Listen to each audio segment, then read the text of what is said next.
Family level episode 35 में आप सभी का स्वागत है। अगर आप सभी को मेरी वीडियोस पसंद आ रही है तो प्लीज़ मेरी वीडियो को लाइक और चैनल को सब्सक्राइब कर दीजिए, क्योंकि मेरे सब्सक्राइबर में बहुत ज़्यादा गरीबी देखी जा रही है। जैसे कि हमने लास्ट एपिसोड में देखा था, हान यान से कह रहा था कि जब हम ब्लैक वाइन उन डॉगों को हरा देंगे, हम उन्हें तो हरा ही देंगे, साथ में इस रेस्टोरेंट के जो मालिक है ना उसे भी जीत लेंगे। फिर सीन कट होता है और हमें सीन दिखाया जाता है कि इसके हाथों से एक कप टाइप्स की चीज़ नीचे हिलती है। वह उसका बाप होता है। फिर उसका बाप कहता है क्या यार हमें छोड़कर चला गया। फिर हमें बताया जाता है उसका जो बेटा होता है ना बड़ा वाला, वो कहता है पिताजी मुझे माफ़ कर दीजिए, मैं ब्रोदर को प्रोटेक्ट नहीं कर पाया। फिर उसका बाप अपने बेटे की लाश को भगत हो जाता है और कहता है हाँ हाँ। फिर जो हुयूलिन होती है ना वो कहती है इसमें बड़े भाई की कोई भी गलती नहीं है। वो जो जांग आने है ना उसने ना अपनी असली सत्या छिपाई और ब्रोदर हैंग को मार डाला। फिर उसका बाप होता है ना रोते रोते अपने बेटे को अपनी गोद में लेते हुए कहता है कि क्या सभी तैयारियां हो चुकी है। फिर उसका जो बेटा होता है ना वो कहता है हाँ, ब्लैक वाइन जो डाकू है ना उनके फिफ्थ सिक्स और सेवन्थ बॉस ने सारी तैयारियां कर ली है। उन्होंने पहले ही 3000 बैंडेड यानी सैनिक है ना जो उनके उन्हें हटा दिया है और चुपके से यान फैमिली के आर्मी कैंप है ना उस पर घातक लगा कर छिप कर बैठे हुए हैं। फिर उसका पिता गुस्सा होते हुए कहता है बहुत अच्छे। फिर वह कहता है आज हान फैमिली और यान फैमिली के मेंबरों के सबके सिल काट डालूंगा, जब भी मेरे बेटे का बदला पूरा होगा। और जो यान होती है वो होती है ना हुयूलिन, वह भी गुस्से में आ जाती है और कहती है इसमें रिन फैमिली भी आपका पूरा सपोर्ट करेगी, हम भी आपके बेटे का बदला लेंगे। और मन ही मन में कहते हैं यान आज तुम्हें फील होगा कि विधवा होना क्या होता है। और फिर वो आगे कहती है लेकिन मैं तुम्हें बता दूं मैं अब भी जान फैमिली की वही रहूँगी पत्नी। फिर सीन रात का होता है। हमें बताया जाता है कि अगले 6 दिनों तक जांग को एक कल्टिवेशन करना पड़ा है जिसकी येलो प्रोग्रेस सूत्र के साथ। फिर वह कहता है हमें भी बताया जाता है कि यह उसे अपने शरीर में सर्कुलेट करना पड़ता है और हेवन और अर्थ यानी कि स्वर्ग और दुनिया की जो क्रियाएं है ना उसे एब्जॉर्ब करना पड़ता है। फिर हमें 4 दिन बाद का सीन बताया जाता है कि उसने ब्रेथ थ्रू कर लिया है 7th लेवल से भी। फिर वहाँ पर जो उनकी नौकरानी है ना जांग, इसका नाम जांग है, इससे कन्फ्यूजन हो सकता है, इसलिए हम पीले येलो वाली नाम कमेंट में बता देना इसका क्या नामकरण करना है। फिर हमें बताया वो आती है और कहती है यंग मास्टर आखिर आपने ब्रेथ थ्रू कर लिया है, मुझे लगा था कि आपको अभी भी बहुत ज़्यादा ट्रेन की ज़रूरत है। फिर वैसे कहता है ये सब तो बहुत ज़्यादा आसान है और वैसे भी मुझे तुम पर निर्भर रहना पड़ता है, इसलिए थोड़ा सा और भी है। तो वो अपने को मुँह करके हाँ वो कहता है हाँ मुझे अगला ज़रूरत है। फिर वो कहता है मतलब फिर वो कहती है आपको मेरी किसी चीज़ में मदद किया, मैं आपके लिए हर चीज़ की उसमें तैयार हूँ, खुश होते हुए कहती है। फिर वो कहती है मुझे मास्टर मुझे बताइए कि मैं आपके लिए क्या कुछ कर सकती हूँ। फिर वो कहता है पहले इस बात का रिलेट मत करना जो तुमने अभी कहा है, यानी पछतावा मत करना बाद में।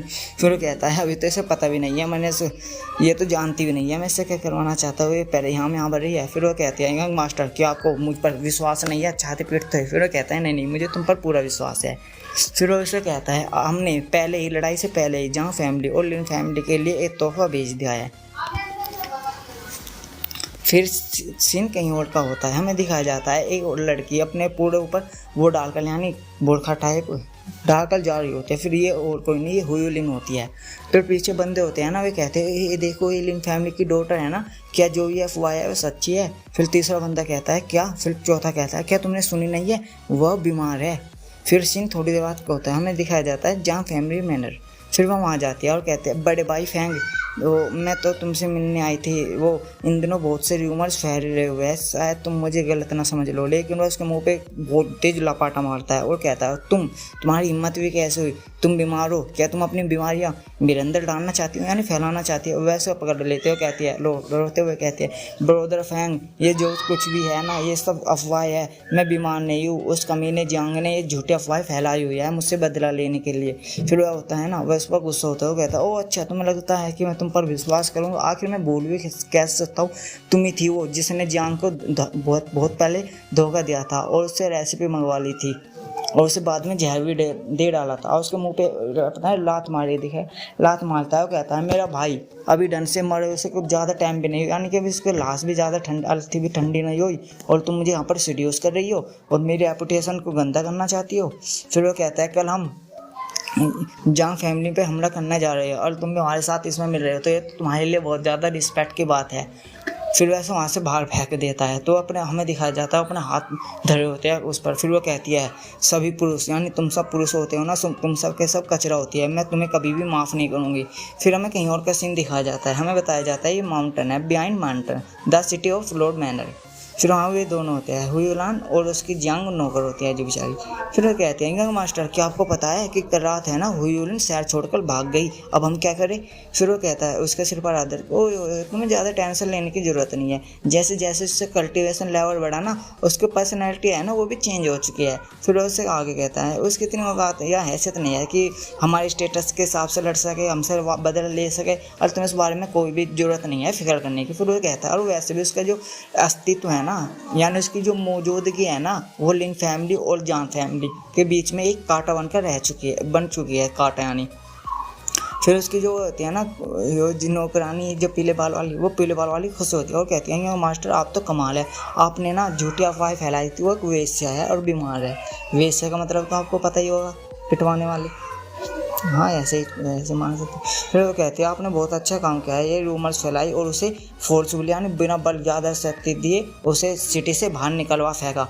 फिर वो कहता है वो उसका जो कैरेक्टर है ना वो पहले से बहुत ज़्यादा ख़राब था, मुझे नहीं लगता कि वो अपनी पर्सनैलिटी को हैंडल कर सकती है। फिर वो कहते हैं कैरेक्टर चरित्र यानी। फिर उसका मुँह पकड़ लेता है और कहता है वो ज़्यादा तुम्हें टेंशन लेने की कोई ज़्यादा ज़रूरत नहीं है और जो भी बातें हैं तुम उस पर ज़्यादा ध्यान मत दो। फिर वो वहाँ से जाने लगता है। जो पीछे उसकी नौकरानी होती है ना वो कहती है शायद मुझे भी कुछ करने की ज़रूरत है। फिर वो कहता है जल्दी चलो आज रात बहुत ज़्यादा मज़ा आने वाला है सीन देखने में। वो कहते हैं मैं आई, अब अभी इसके पीछे होने लगती है और वो कहती है मुझे भी मास्टर का पीछा यानी फॉलो करना चाहिए इनके इंस्ट्रक्शंस।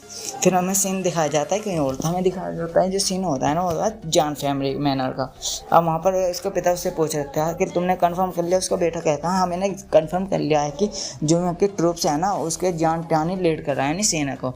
फिर उसका बाप ज़मीन पर हाथ मारता है, वो कहता है बहुत अच्छे, आज देखना उसने पहला हमारा चारा डाला और मेरे बेटे को मार डाला, दवाइयों का चारा डाल रहा था ना और मार डाला। फिर वो कहता है हाँ तुम तैयारी करो और मैं पहले तुम्हारे बाप से मारने से शुरुआत करूँगा, तुम्हें बाद में मारूंगा, पहले तुम्हारे बाप को मार डालूंगा। फिर जो हुयुलिन का बाप होता है ना वो भी गुस्से में आ जाता है और चिल्लाते हुए कहता है आखिर तुम जीनान कमीने कुत्ते कहीं के, तुम्हारी हिम्मत भी कैसे हुई मेरी बेटी का जो होगी ना रिलेशनशिप ख़राब करने की और उसकी यानी उनसे तो उसके बारे में अफवाह फैला रहा, बदनाम कर रहा उसे। फिर वो कहता है आगे मैं तुम्हें अपने हाथों से ही मार डालूंगा। अब ऐसा वहाँ से चलने लगता है। जो उसका बड़ा बेटा होता है वो कहता है जिन्यान तुम इंतजार करो बस अपनी मौत का। फिर हमें थोड़ी देर का सीन दिखाया जाता है, वे सब गलियों में से जा रहे होते हैं और ऊपर खड़े होते हैं सीनियर कहते हैं अपने मन में कहते हैं कि क्या वो जानता है या फिर उसे मुझे बताने की ज़रूरत है, मुझे उसे बताना चाहिए। फिर हमें सीन पहाड़ का दिखाया जाता है, सभी सैनिक होते हैं एक अजीब सी चीज़ देखते हैं और कहते हैं ये तो एक ड्रैगन का हेड है। हमें दिखाया जाता है एक ड्रैगन का हेड होता है बहुत ऊंचाई पे और उसके नीचे हन खड़ा रहता है और हन उस सबसे कहता है तुम्हारे सामने जो ये बहुत से दरे हैं ना इन्हें खोलो। वह सुने कहते हैं ठीक है और यस जी हाँ खोलते हैं और वह खोलते हैं। फिर उसके अंदर बहुत सारे यानी उसके अंदर नए आर्मर और वेपन धरे हैं। फिर वह खुश होते हैं, उनमें से सैनिक वेपन निकालता है अपना ब्लेड। वो कहता है इसकी क्वालिटी बहुत ज़्यादा बढ़िया है, अगर मैं इसे अपनी सिटी के ब्लेड से कंपेयर करूँ ना तो वो तो इसके सामने कूड़ा कचरा है सिर्फ। फिर हान होता है ना वो चिल्लाते हुए कहता है इन सभी पर तुम्हारा नाम लिखा हुआ है पहले से ही, यह सुन। फिर वह आगे भी कहता है जे आर्मर है ना जिसे कि ब्लैक स्केयर आर्मर कहा जाता है और ये ब्लेड है ना जिसे ब्लैक स्केयर ब्लेड कहा जाता है, ये मैंने तुम्हारे लिए गिफ्ट तैयार किया है पहले ही। और वो कहता है जे आर्मर है ना और ब्लेड इन सब पर तुम्हारे नाम पहले से लिख दिए गए हैं इसलिए ऐसे है, यह सुन। वे उनके सभी की आंखों में आंसू आने लगते हैं। वे कहते हैं मास्टर। फिर आगे हान उन्हें कहता है ये जो भी सामान आया है ये ब्लैक ड्रैगन क्यूड से आया है। फिर वे कहता है यह सब तुम्हारे साथी है। फिर वे कहता है आज तुम पूरी वास्तविकता में ब्लैक ड्रैगन आर्मी यूनिट बन चुके हो। और यह उन सब में जोश आ जाता है, वे चिल्लाते हुए कहते हैं हम ब्लेड से ही मरते हैं और बड़े के साथ ही जीते हैं। फिर हान होता है ना, हान उन्हें मोटिवेशन करते हुए कहता है आज हम द ब्लैक ड्रैगन आर्मी आज पहली बार लड़ाई करने जा रही है। फिर वह कहता है आज हम यहाँ पर मर भी सकते हैं। फिर वह कहता है क्या तुम्हें डर लग रहा है, यह सुन वे जोश में आ जाते हैं और कहते हैं नहीं। फिर वह उस पत्थर होता है ना उस पर हाथ पीटते हुए कहता है कि यह जो आपको दिखाई दे रहा है ना पत्थर, यह कोई पत्थर नहीं है। वह कहता है अगर आज हम यहाँ पर मर भी जाते हैं और हम अपनी यानी आपकी लाशों को करेक्ट नहीं कर पाते हैं तो हम आपका नाम इस पर लिख देंगे और सदा के लिए आपको अमर बना देंगे, जो कि आने वाली पीढ़ी भी आपको याद रख सके। फिर वो कहता है लेकिन मुझे उम्मीद है कि मुझे यहाँ पर आपके नाम लिखने की ज़रूरत ना पड़े। फिर वो कहता है डिफीट द एनिमी। अब सब नीचे बैठ जाते हैं और कहते हैं अपनी उसके यानी कॉम्रेड के साथ वापस चलो। फिर हमें दिखाया जाता है सब भैया लाइन से बैठे रहते हैं। अब वो कहते हैं कि आज मर भी जाए तो कोई यानी पछतावा नहीं होगा, मरने का मैं कोई भी पछतावा। फिर हमें पीछे से दिखाया जाता है वहाँ पर सीनियर आ जाते हैं और वह देख वे कहते हैं कि ये क्या है, और यहीं पर हमारा एपिसोड ख़त्म होता है। प्लीज़ वीडियो को लाइक और चैनल को सब्सक्राइब कर दीजिए क्योंकि वीडियो बनाने में बहुत ज़्यादा टाइम लगता है। Thank you.